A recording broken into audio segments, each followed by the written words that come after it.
മൈറ്റും തമ്മിലുള്ള ഡിഫറൻസ് എന്താ? മേ എന്ന് പറഞ്ഞിട്ടുള്ള ആ ഒരു വേർഡിന്റെ പാസ്റ്റ് ഫോമാണ് മൈറ്റ്. മേന്റെ യൂസേജസ് എന്തൊക്കെയാ?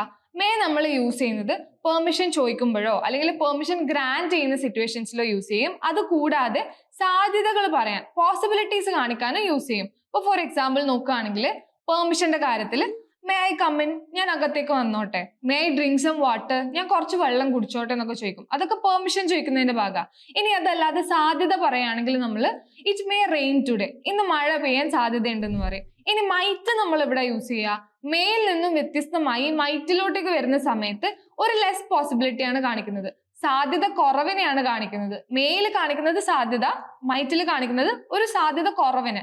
ഇറ്റ് മൈറ്റ് റെയിൻ ടുഡേ, ഇന്ന് മഴ ചെയ്യാൻ സാധ്യതയുണ്ട്, പക്ഷെ മോസ്റ്റ്ലി പെയ്യില്ലായിരിക്കും, ചിലപ്പോൾ പെയ്തേക്കാന്നാണ് പറയുന്നത്. I might go to the party today, ഞാൻ ഇന്ന് പാർട്ടിക്ക് പോയേക്കാം, പക്ഷെ സാധ്യത വളരെ കുറവാണ്, ഞാൻ ഇന്ന് പാർട്ടിക്ക് മോസ്റ്റ്ലി പോവില്ല, പക്ഷെ പോയേക്കാം എന്ന് പറയാണ്. അതാണ് മേയും മൈറ്റും തമ്മിലുള്ള difference. Thank you. English Mitra. Stop worrying, start learning.